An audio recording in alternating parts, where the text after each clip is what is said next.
ఓం శుక్లాంబరధరం విష్ణుం శశివర్ణం చతుర్భుజం ప్రసన్నవదనం ధ్యాయేత్ సర్వవిఘ్నోపశాంతయే అగజానన పద్మార్కం ఆకజానన మహర్నిశం అనేకదంతం భక్తానాం ఏకదంతం ఉపాస్మహ్యే గురుబ్రహ్మ గురువిష్ణు గురుదేవో మహేశ్వర గురు సాక్షాత్ పరబ్రహ్మం తస్మై శ్రీ గురవే నమః. ఇక్కడ మనము ఈ కామ కోరికలు కామక్రోధముల గురించి తెలుసుకున్నాము ఇంతకుముందు. వాటికి కొనసాగింపుగా వాటి యొక్క లక్షణం ఎలా ఉంటుంది, ఆ కామ కోరికలు ఎప్పుడు తీరుతాయి, ఇక్కడ కామము అంటే కోరికలు అని అర్థం, ఆ కోరికలు ఎప్పుడు తీరుతాయి అనేటటువంటి విషయాలను గురించి ఈరోజు చర్చించుకుందాం. ఇక్కడ కామము అంటే కోరిక. ఈ కామము ఎన్నటికీ తీరదు.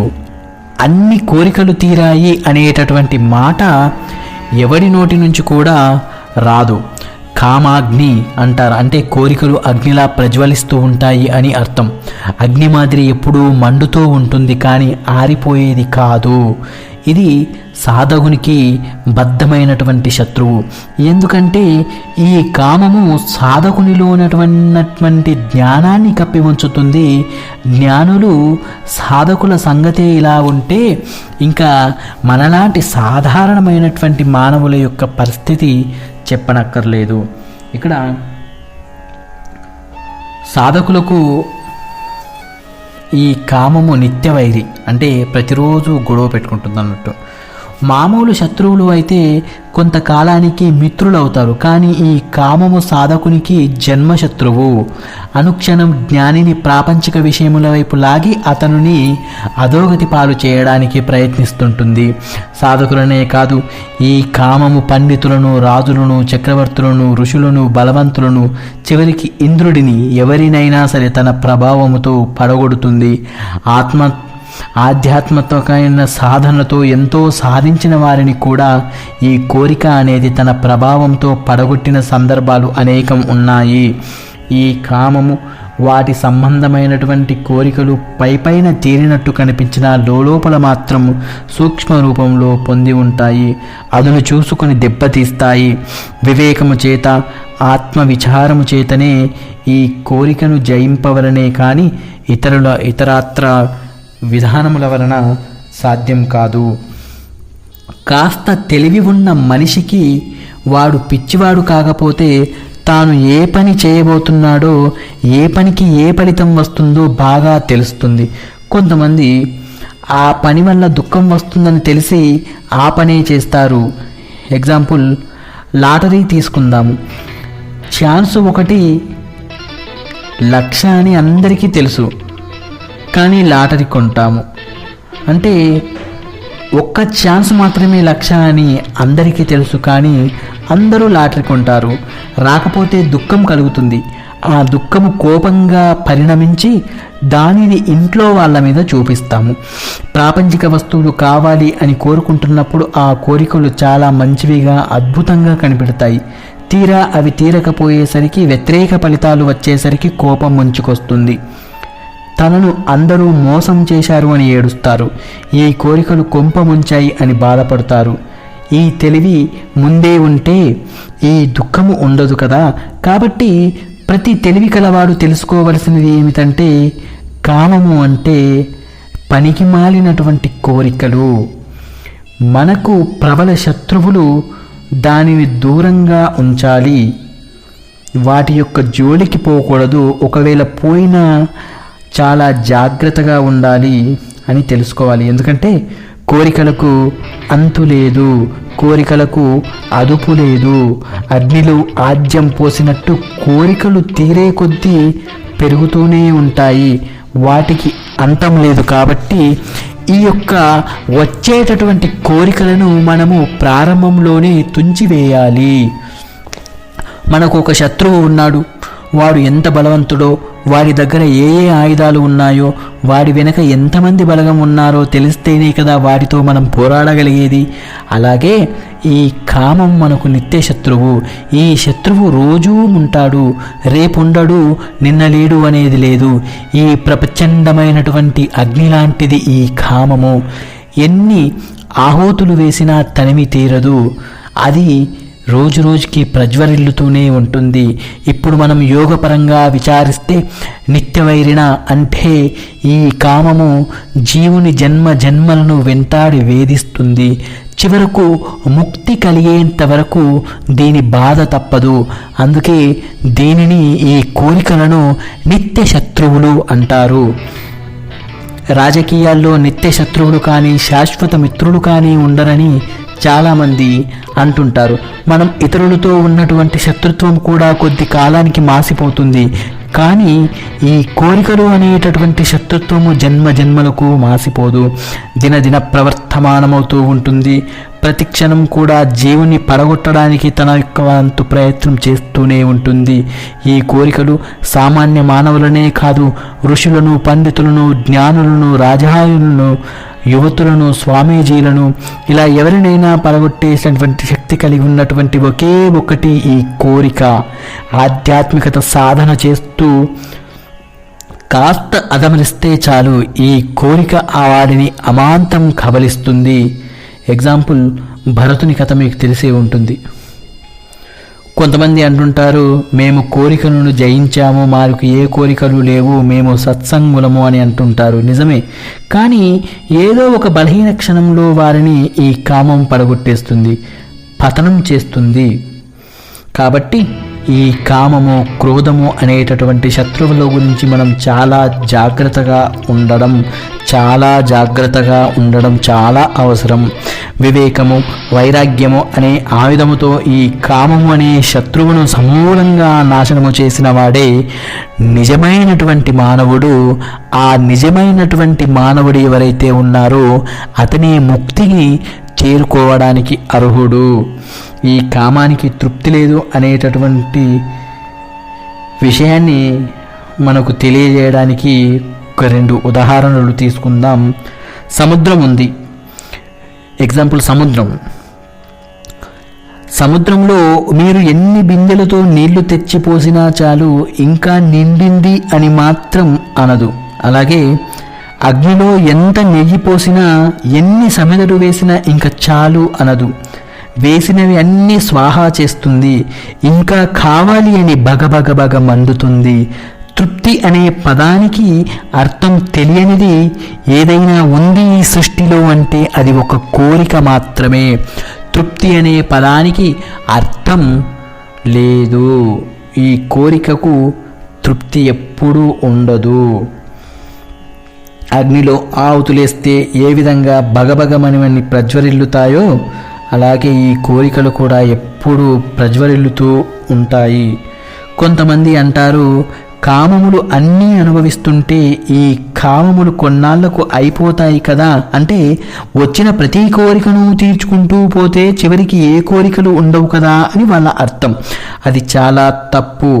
అనుభవించే కొద్దీ ఈ కామం యొక్క, కోరికల యొక్క జ్వాలలు ప్రజ్వరిల్లుతాయే కానీ చల్లారవు. అగ్నిని ఆర్పాలంటే సమిదలు వేయడం ఆపి నీళ్లు పోయాలి, అప్పుడే అది ఆరిపోతుంది. ఇక్కడ కూడా వివేకము, వైరాగ్యము అనేటటువంటివి నీటితో సమానము. వైరాగ్యము అంటే ఆశను వదిలిపెట్టడము, ఇవి నీటితో సమానము.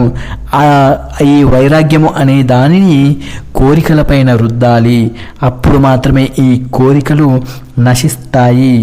ఈ వైరాగ్యము అనే నీటితో కామాగ్నిని ఆర్పాలి, కానీ అనుభవిస్తే కామం చల్లారుతుంది, అనుభవిస్తే కోరికలు తీరిపోతాయి అనేటటువంటి భావన చాలా తప్పు. జ్ఞానినా నిత్యవైరిన అని అంటారు.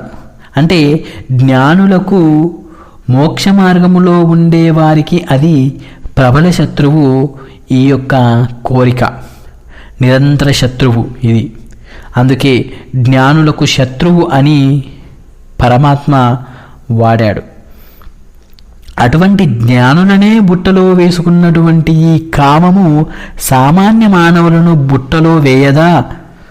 కాబట్టి కామము సామాన్యులకు ముందు మిత్రుడిగా పరిచయమవుతుంది, ఆ తరువాత శత్రువుగా మారుతుంది. జ్ఞానులకు మాత్రం ఇది మొదటి నుండి శత్రువే. ఇది చాలా గుర్తుంచుకోండి.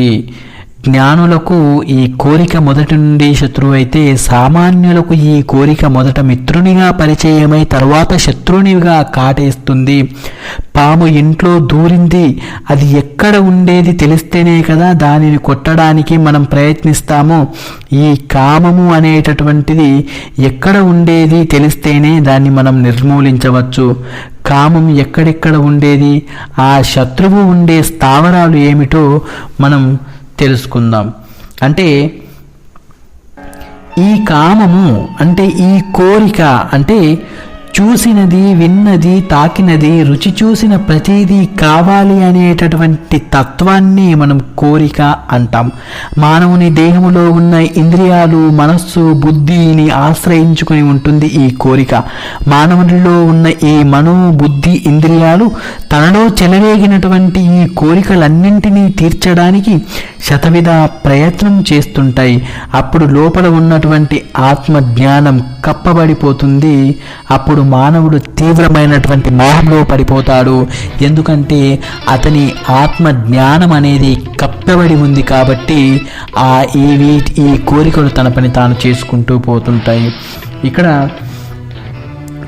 ఎందుకంటే ఒక రాజును జయించాలంటే ముందు వాడి కోటను వశపరుచుకోవాలి, దానికి కోట చుట్టూ స్థావరాలు ఏర్పరచుకోవాలి. ఈ కోరిక కూడా ఆత్మను జయించడానికి ముందు స్థావరాలను ఏర్పరచుకుంటుంది.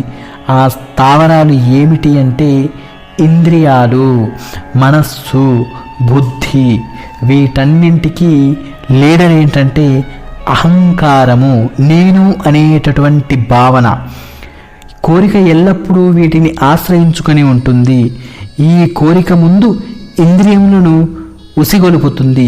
ప్రపంచంలో ఉన్న విషయాలను చూడడం, వినడం, తాకడం, వాసన చూడటం వంటివి చేస్తుంది. ఇవన్నీ చేసేది మన ఇంద్రియాలు. అవన్నీ నాకు కావాలి అనేటటువంటి కోరికను కలగజేస్తుంది.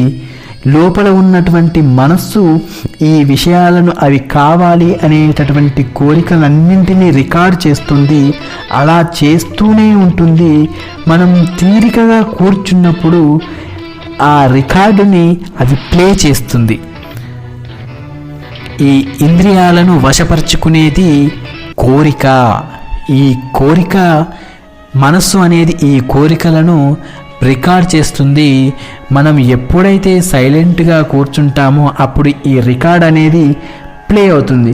ఎగ్జాంపుల్, మనం దేవుడి ముందు కళ్ళు మూసుకున్నప్పుడు ప్రపంచంలో ఉన్న పనికిమాలిన విషయాలన్నీ గుర్తుకు రావడమే ఈ దానికి ప్రత్యేకమైనటువంటి ఉదాహరణ. అప్పుడు మనకన్ని కోరికలు గుర్తొస్తాయి. మనసు, శరీరం విషయాలను కావాలి అని కోరుకుంటున్నప్పుడు బుద్ధి కూడా వాటికి వంత పాడుతుంది. అంటే మన మనస్సు, ఇంద్రియములు ఆ కోరిక కావాలి అనుకున్నప్పుడు మన బుద్ధి కూడా అవునవును కావాలి అని చెప్పేసి వాటితో పాటే ఇది కూడా వంత పాడుతుంది అన్నట్టు. ఇప్పుడు మనకు ఒక అనుమానం వస్తుంది, బుద్ధి మంచిది కదండి, మరి బుద్ధి ఈ కోరికకు ఎందుకు తల వంచుతుంది అని మనం అనుకోవచ్చు. బుద్ధి నిర్మలంగా ఉంటుంది. శాస్త్రాలు చదివి గురువును ఆశ్రయించి మంచి విషయాలను నేర్చుకొని ఉంటే బుద్ధి తన పని తాను చేసుకుపోతూ ఉంటుంది. ఇది మంచిది కాదు అని చెబుతుంది. అదే బుద్ధిని చిన్నప్పటి నుంచి కోరికలతో, చెడు సహవాసాలతో, చెడ్డ తలంపులతో నింపితే ఈ బుద్ధి కూడా పని చేయకుండా మానేసి విచక్షణా శక్తిని కోల్పోయి ఇది కూడా మనస్సు, ఇంద్రియములు చెప్పినట్టు ఈ బుద్ధి కూడా నడుచుకుంటుంది. ఈ ప్రకారంగా కోరికలు ఈ మూడింటిని అంటే కోరికలు మనస్సును, ఇంద్రియాన్ని, బుద్ధిని మూడింటిని వశపరుచుకొని లోపల ఉన్నటువంటి ఆత్మస్వరూపాన్ని కప్పివేస్తుంది. ఆత్మ ఎప్పుడైతే కప్పబడిపోతుందో ఇంకా కామం అనేది, కోరిక అనేది విజృంభిస్తుంది. కోరిక అనేది తన యొక్క ప్రభావాన్ని, తన యొక్క నిజస్వరూపాన్ని చూపెడుతుంది. అప్పుడు మనస్సును, బుద్ధిని తీవ్రమైనటువంటి మోహంలో పడేస్తుంది. మోహంలో పడేయడం జరుగుతుంది. ఈ కోరిక ఇంద్రియాలని, మనస్సుని, బుద్ధిని వశపరుచుకొని ఉంటుంది కాబట్టి వాటిని మోహంలోకి నెట్టివేస్తుంది. ఆ మోహంలో పడ్డవాడు అక్కడి నుంచి బయట పడడం చాలా కష్టం. ఆ ప్రకారంగా మోహము జీవుని వశం చేసుకొని వాడిని పడగొట్టేస్తుంది. అంటే ఈ మోహము మొత్తం జీవినే వశపరుచుకొని వాడిని పడగొట్టేస్తుంది. తనకు దాసునిగా చేసుకుంటుంది. చివరకు ఈ కోరిక గెలుస్తుంది. మరి ఈ శత్రువును ఎలా జయించాలి అంటే ముందు శత్రువు ఏర్పరచుకున్నటువంటి ఆశ్రయాలను, స్థావరాలను మనం వశపరుచుకోవాలి. అంటే ఈ కోరిక ఏర్పరచుకున్నటువంటి ఆశ్రయాలు, స్థావరాలు ఏంటంటే మనో, బుద్ధి, ఇంద్రియములు ఈ ఆశ్రయించుకుంటాయి. మనోబుద్ధి ఇంద్రియములను ఆశ్రయించుకున్నటువంటి ఈ మోహమును నాశనం చేయాలంటే దాని వశంలో ఉన్నటువంటి మనస్సును, ఇంద్రియములను మన స్వాధీనంలోనికి తెచ్చుకోవాలి. దానినే మనో నిగ్రహము, ఇంద్రియ నిగ్రహము అంటారు. అప్పుడు ఈ మనో నిగ్రహము, ఇంద్రియ నిగ్రహము ఏ మానవులకైతే ఉంటాయో అప్పుడు బుద్ధి కూడా ఈ నిగ్రహం వైపుకు నడుచుకుంటుంది. అప్పుడు కోరికలకు నిలువ నీడ కూడా ఉండదు. వాటంతటా అవి వెలిగిపోతాయి, వాటంతట అవి పారిపోతాయి. కామాన్ని జయించి నిరంతరం ఆనందం పొందడానికి ఇదే తరుణోపాయము. ఈ తర్వాత ఇంకా అత్యంత పాపమైనది మానవులో ఉన్నటువంటి జ్ఞానాన్ని, విజ్ఞానాన్ని నాశనం చేసేది అయినటువంటి ఈ కోరికను జయించాలంటే మనం ముందుగా మన ఇంద్రియములను జయించుగాలి. వాటిని యొక్క విషయ గ్రహణ శక్తిని అదుపులో పెట్టుకోవాలి. అప్పుడు మాత్రమే మనం ఈ కోరికను జయించగలుగుతాము. మనం ఇంతవరకు కామం అంటే కోరికల గురించి మాట్లాడుకున్నాము. మరి కామాన్ని జయించడానికి మార్గం ఏమిటి అనేటటువంటి విషయాన్ని గురించి కూడా ఒకసారి మాట్లాడుకుందాము. కామమునకు ఆశ్రయం ఇంద్రియములు కాబట్టి ముందు ఇంద్రియములను కట్టడి చేయాలి. ఎందుకంటే ఇంతకు ముందు కామమునకు మూలము మనస్సు, బుద్ధి, ఇంద్రియములు అని చెప్పుకున్నాము. మనకు కనపడేవి ఇంద్రియములు. ముందు ఇంద్రియ నిగ్రహాన్ని అలవరుచుకుంటే కామానికి ఒక ఆసరా తొలగిపోతుంది. ఆ తరువాత మనస్సును నిగ్రహిస్తే ఇంకా కామం ఏమీ చేయలేదు. అంటే మనో, ఇంద్రియ, బుద్ధిలు మన ఆధీనంలో ఉంటే కామం వాటిని ఏమీ చేయలేదు. ఇంద్రియములు, మనస్సు మన వశంలో ఉంటే బుద్ధి కూడా మన వశంలో ఉంటుంది. అప్పుడు కామం ఒంటరిదైపోతుంది, ఏమీ చేయలేక నశించిపోతుంది. కాబట్టి పరమాత్మ ముందుగా ఇంద్రియములను వశంలో ఉంచుకోమని చెప్పాడు. ఇంద్రియములను వశంలో ఉంచుకోవడం మామూలు మానవులకే కాదు, మహాయజ్ఞులకు సహా అందరికీ అవసరమే. ఎందుకంటే ఏ క్షణంలో అయినా కామము ఇంద్రియములను ఆకర్షించి వశపరుచుకోవచ్చు. కాబట్టి ఇంద్రియముల విషయములో అనుక్షణం అప్రమత్తతో ఉండాలి.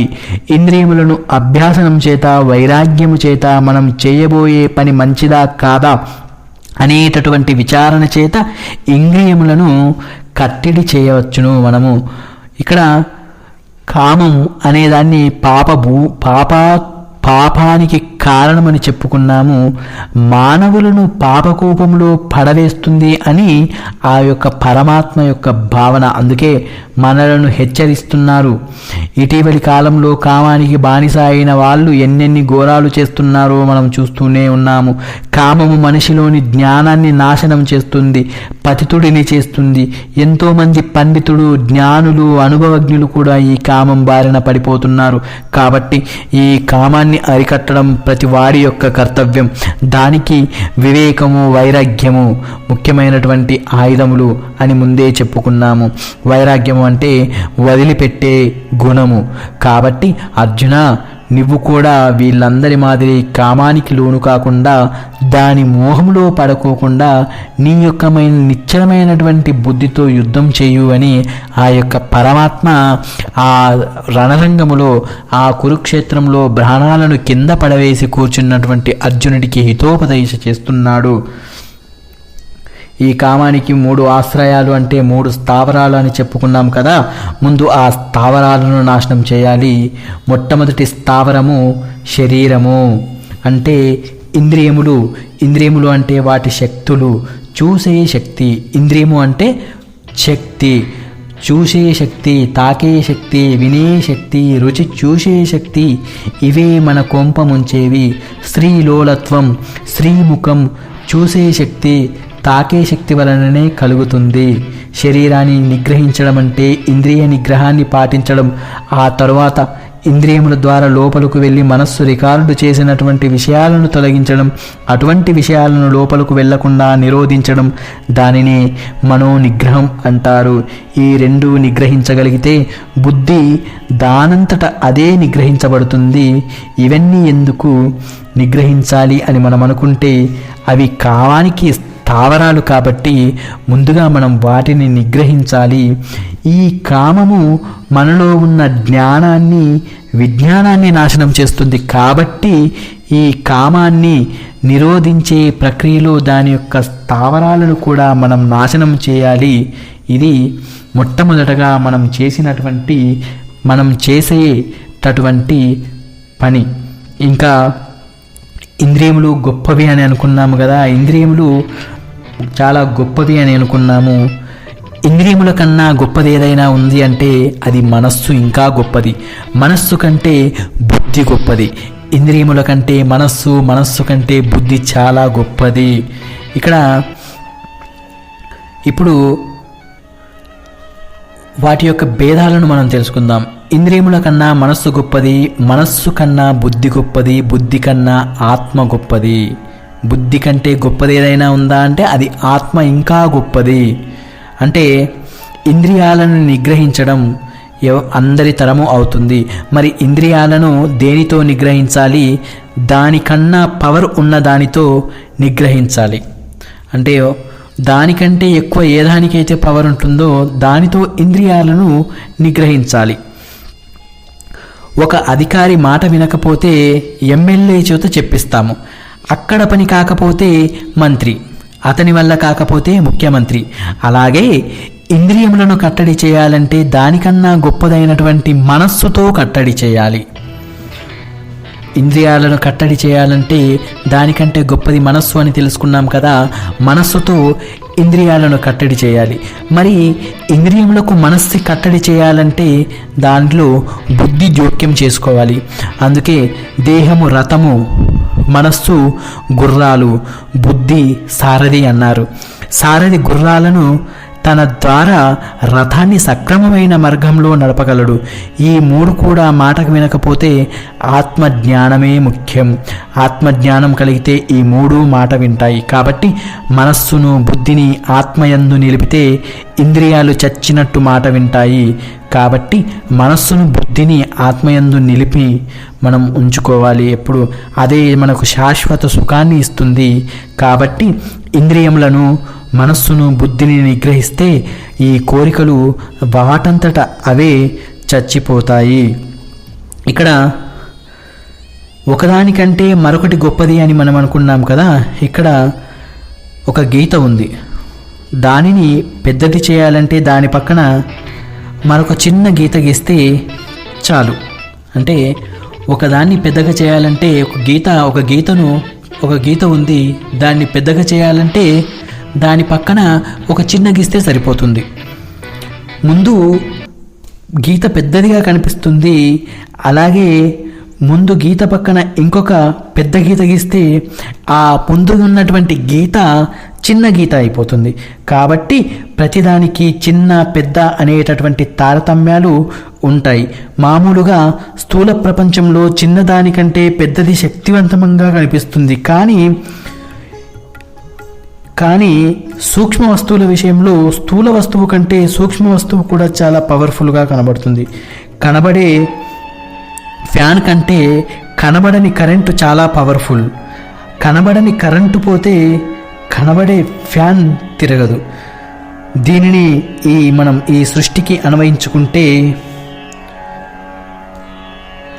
సూక్ష్మంగా ఉన్నవాడు చాలా బలంగా ఉంటాడు అని అర్థం. అందుకే పరమాత్మ మనకు కనబడడు, కానీ అంతటా నిండి ఉంటాడు. అన్నింటికంటే బలవంతుడు, శక్తివంతుడు. ఆకాశం మనకు కనబడదు, కానీ పరమాత్మ కంటే కొంచెం స్థూలం. దానికి ఒక గుణం ఉంది, అదే శబ్దం, హోరు. అనంతమైనటువంటి ఆకాశం నుండి పుట్టినటువంటి శబ్దం. ఆకాశము కంటే స్థూలం వాయువు, అది అంతటా నిండి ఉంటుంది, దానికి శబ్దం ఉంటుంది. ఆకాశము కంటే శబ్దం గొప్పది, దానితో పాటు స్పర్శ ఉంటుంది. దానికన్నా స్థూలం అగ్ని, ఇది కనబడుతుంది. శబ్దం ఇది దానికన్నా పవర్ఫుల్ ఏంది అగ్ని. ఇది కనబడుతుంది, శబ్దం చేస్తుంది, స్పర్శ ఉంది, వాటితో పాటు రూపం కూడా ఉంది. గాలి మాదిరి ఎక్కడ అంటే అక్కడ ఉండదు, పరిమితంగానే ఉంటుంది, కానీ వ్యాప్తి చెందే లక్షణాన్ని కలిగి ఉంటుంది. దానికన్నా స్థూలం జలం. దీనికి శబ్దము, రూపము, స్పర్శ ఉన్నాయి, వీటితో పాటు రుచి కూడా ఉంది. ఇది అగ్ని మాదిరి పైకి ఎగరలేదు, అంతటా వ్యాపించలేదు, నేలబారుగా ప్రవహిస్తుంది. దీనికన్నా స్థూలం ఏదైనా ఉందా అంటే అది భూమి. ఇది ఘనీభవించినటువంటి పదార్థం. దీనికి శబ్ద, స్పర్శ, రసరూపాలు ఉన్నాయి, వాటితో పాటు వాసన కూడా ఉంది. ఈ 5 పంచభూతముల కంటే శక్తివంతమైనది, అత్యంత సూక్ష్మమైనది, పరమాణు స్వరూపమైనది ఆత్మ. కాబట్టి ఇన్ని స్థూలాల కంటే సూక్ష్మ శక్తి అయినటువంటి ఈ ఆత్మ అనేది చాలా బలమైనది. దానిని మనం తెలుసుకోవాలి. ముందు శరీరము, అవయవములు ఇవి స్థూలములు, ప్రాపంచిక విషయాలను గ్రహిస్తాయి, చూస్తాయి, వింటాయి, తాకుతాయి. దీనికన్నా సూక్ష్మమైనది మనస్సు. సంకల్పములు, వికల్పములు చేస్తుంది, ఈ పని చెయ్యాలా వద్దా అని ఆలోచనలు పడుతుంది. అలాగే మనస్సు మనిషిని భావోద్వేగానికి గురి చేస్తుంది. మనసు చేసేటటువంటి పనులకు విచక్షణ, జ్ఞానం, పరిమితులు ఉండవు. మనసు చెప్పినట్టు ఇంద్రియాలు స్పందిస్తూ ఉంటాయి. ఈ మనస్సు చేసే సంకల్ప వికల్పాలను, భావోద్వేగాలను బుద్ధి తనలో ఉన్నటువంటి సంస్కారాన్ని, విచక్షణ జ్ఞానాన్ని ఉపయోగించి అదుపు చేస్తుంది. ఈ బుద్ధికి శాస్త్రాల ద్వారా సంస్కారము, విచక్షణ, జ్ఞానము అలవడలేదనుకోండి, అప్పుడు ఆ బుద్ధి కూడా సరిగా పనిచేయదు. ఆ ప్రకారంగా శరీరము, మనస్సు, బుద్ధి ఒకదానికి మించి మరొకటి, ఒకదానికంటే ఒకటి శక్తివంతంగా పనిచేస్తాయి. వీటన్నింటికంటే పరమపరమైనది మరొకటి ఉంది, అదే ఆత్మ. అది మనస్సు, బుద్ధి కంటే చాలా సూక్ష్మమైనది, కానీ అన్నింటికంటే బలమైనది. కానీ అది ఏమీ చేయలేదు, అన్నింటినీ ఇలా చూస్తూ కూర్చుంటుంది. అంటే సాక్షిభూతంగా చూస్తూ ఉంటుంది. మనలో ఒకదానికంటే మరొకటి శక్తివంతంగా, బలంగా పనిచేసేటటువంటి 4 తత్వాలను గురించి మనం ఇప్పుడు తెలుసుకున్నాము. ఇక్కడ పరమాత్మ బుద్ధి, ఆత్మ రెండింటిని గురించి వివరిస్తాడు. ఎందుకంటే బుద్ధి కంటే ఆత్మ బలమైనది అని చెప్పాడు. ఆ తర్వాత బుద్ధి బలమైనదిగా తెలుసుకొని బుద్ధితో మనస్సును, ఇంద్రియములను జయించి ఈ రెండింటిని తన స్థావరములుగా ఏర్పరచుకున్న, జయించడానికి కష్టతరమైనటువంటి కామము అనేటటువంటి శత్రువుని సంహారము జయించు అని అర్థం. ఇంతకుముందు మనం నేర్చుకున్నాము, ఆత్మ ఒకటే, 2 కాదు. ఆత్మ ప్రాపంచిక విషయంలో పడి తానెవరో తాను మరచిపోయి జీవాత్మగా మారి విషయవాంఛల్లో, కామ సుఖాలలో పడి కొట్టుకుంటూ ఉంటుంది. అప్పుడు జీవునిలోని అహంకారము ఈ శరీరమే తాను అనేటటువంటి భ్రమలో ఉంటుంది. కామానికి బానిస అవుతుంది, సుఖ దుఃఖాలను అనుభవిస్తూ ఉంటుంది. కాబట్టి ఈ శరీరమే నేను అనుకోవడం, ఇదంతా నేనే చేస్తున్నాము, ఇదంతా నా వల్లనే జరుగుతూ ఉంది, అన్నింటికీ నేనే కర్తను అనుకోవడమే ఈ సకల దుఃఖములకు మూలము. మానవులో ఉన్న జ్ఞానాన్ని కూడా నాశనం చేసేది ఈ కామము. అటువంటి కామం మనలో ఉన్నటువంటి బుద్ధిని కూడా నాశనం చేసి తన యొక్క వశం చేసుకుంటుంది, జీవిని తన వైపుకు లాగుతూ ఉంటుంది. దీనికి అంతటికీ కారణం ఆ జీవుని యొక్క అజ్ఞానము, తాను ఎవరో తాను తెలుసుకోలేకపోవడము. జీవాత్మ తాను ఎవరో తాను తెలుసుకున్న నాడు ఇంద్రియములు, మనస్సు, బుద్ధి చెప్పినట్టు వింటాయి.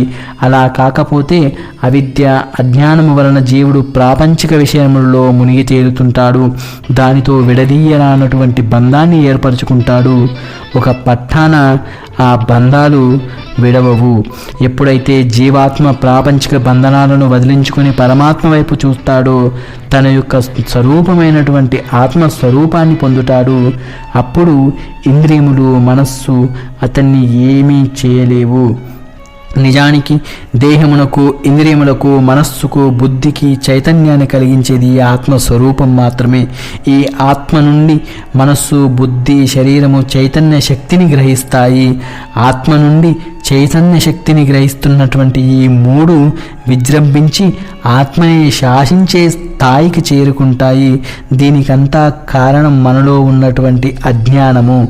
నేను ఆత్మస్వరూపాన్ని అనే సత్యాన్ని మరిచిపోయి ఈ దేహమే నేను అనేటటువంటి భ్రమలో ఉండడం. ఆత్మజ్ఞానం కలిగిన మరుక్షణమే ఈ భ్రాంతి నశిస్తుంది. ఇక్కడ మనస్సును ఆత్మకు అనుసంధానం చేస్తే చాలు. అప్పుడు ఇంద్రియములు నిర్వీర్యమైపోతాయి, కోరికలు దానంతట అవి నశించిపోతాయి. ఒక చిన్న ఉదాహరణ ఏంటంటే, పొడవుగా ఉన్నటువంటి రైలు ఏమి చేసినా ఆగదు, చిన్న బ్రేక్ వేస్తే ఆగిపోతుంది. అలాగే బలవంతమైనటువంటి ఈ కోరికలు, ఇంద్రియములు, మనస్సు కేవలం ఆత్మజ్ఞానము అనేటటువంటి ఒక చిన్న బ్రేక్ వేస్తే చాలు, వాటంతట అవి ఆగిపోతాయి. ఒక పక్క ఇంద్రియమును అదుపు చేసే కంటే, మనస్సును అదుపు చేసే కంటే అన్నింటికంటే పరమైనటువంటి ఆత్మ జ్ఞానాన్ని సంపాదిస్తే చాలు. బుద్ధి, మనస్సు, ఇంద్రియములు వాటంతట అవే అదుపులో ఉంటాయి. ఇదే పరమాత్మ ఈ అధ్యాయంలో మనకు తెలియజేశాడు. కాబట్టి శోకము అనే సాగరాన్ని దాటదలిచిన వాళ్ళు, కోరికలను జయించదలిచిన వారు, ముక్తిని పొందదలిచిన వారు ముందు తాము దేహాన్ని కాదు, నేను వేరు, ఈ దేహము వేరు అనేటటువంటి భావనను అలవర్చుకోవాలి.